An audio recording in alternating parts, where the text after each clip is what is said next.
మనది ఎన్నటికీ విడిపోని బంధమనే అనుకున్నాను, కానీ ఎప్పటికైనా విడిపోయే బంధమని తెలుసుకోలేకపోయాను.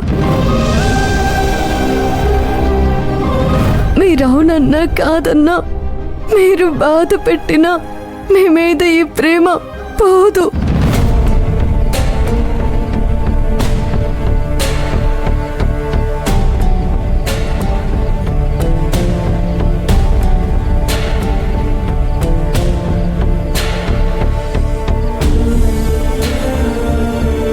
నేను హనీమూన్కి వెళ్దాం అనబట్టే ఆయన బాధపడుతున్నట్టున్నారు.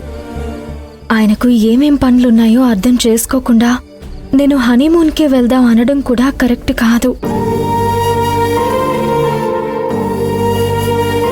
ఏమండి, చెప్పు సిరి. నేను ఇంకోసారి హనీమూన్ అని అడగనులేండి.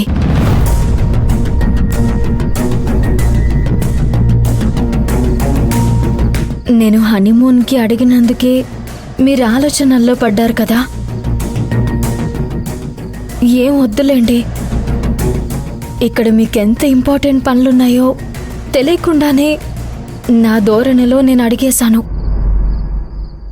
సారీ. సిరి, నేను ఆలోచించేది నువ్వు అడిగిన హనీమూన్ గురించి కాదు. మరి ఇంకేం ఆలోచిస్తున్నారు? ఏమీ లేదులే.